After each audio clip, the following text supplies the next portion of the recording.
Just tanong mo yung presyo. Ay, grabe.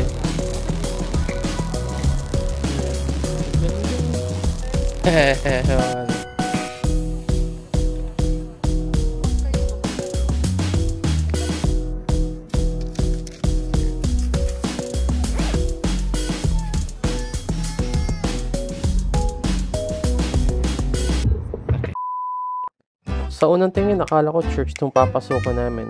Pero isa pala to sa restaurant na nagsaserve ng authentic Kazakhstani food.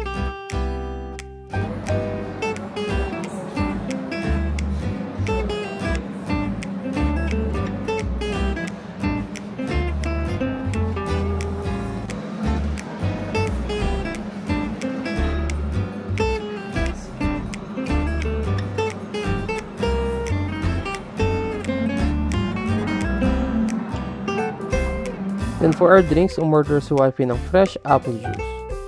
Masarap siya, hindi siya lasang timpla. Then umorder din si wifey ng crispy eggplant. Actually, hindi talaga ako kumakain ng talong, pero surprisingly, hindi siya lasang talong. So, nice, masarap. Then umorder kami nitong tinapay. Hindi ko kasi mabase, so tinapay na lang. Then may dip siya niyang parang raspberry yata yan. So, super sarap niyan, grabe. Actually, nakita niyo naman kanina sa video, parang 6 pieces yata siya or 8 pieces. So, nakapito ako. Hindi, joke lang. 6 lang naman. Pero sobrang sarap, promise. Ang lambot ng bread. Kaya sobrang sarap, nakaka-addict siya, promise. For our dessert, we tried this crispy homemade pie na may kasamang deep na apple puree yata yan or something. Masarap siya, hindi siya super tamis. So, and then yung dip niya is pang-balance sa tamis ng pie. So, super sarap. Worth it yung presyo.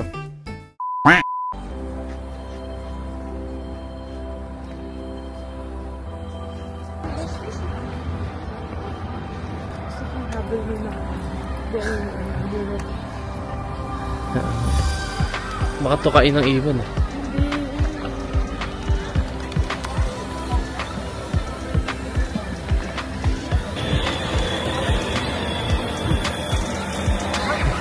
Stop Cathedral.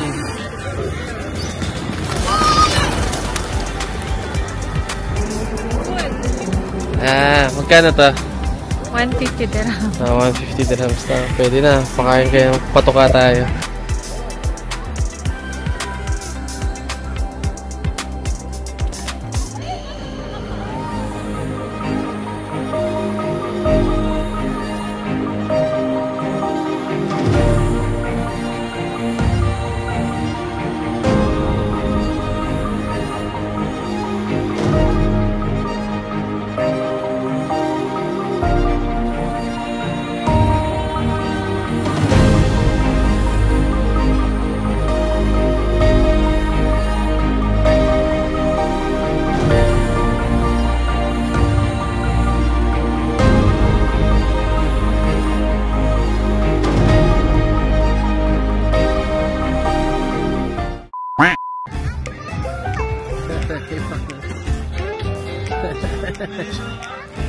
Pakaleta.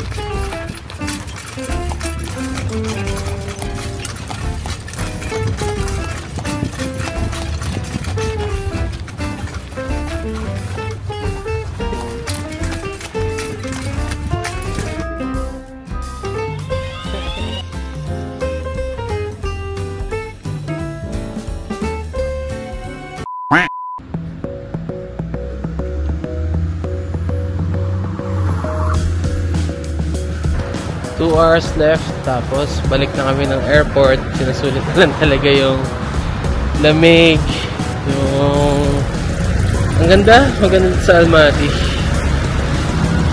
Pang pamilya, pwede din pang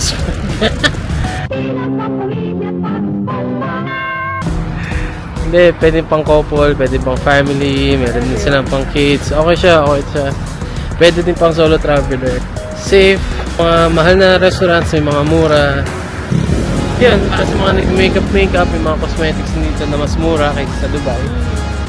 Kasi may nakita ang wifey last night.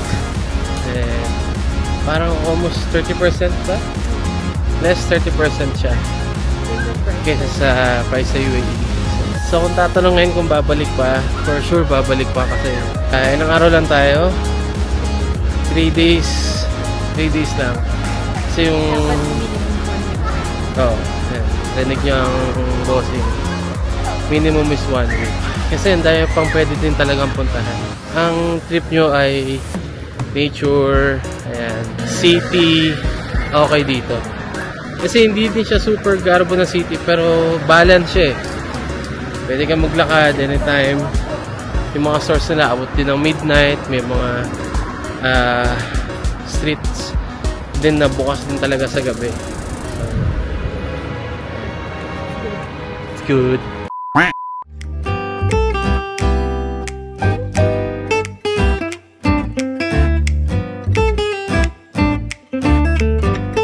Vlog. Late lunch na.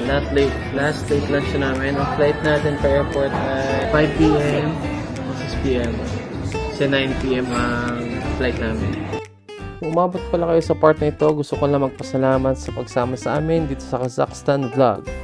Shout out nga din pala kay Arash, Leia, Joyce, and sa sponsor ng perfume namin, Lustrous Aroma. Andyan sa screen. Follow nyo na lang din sila. Legit and long lasting yung mga perfumes nila. Thank you. Bye-bye.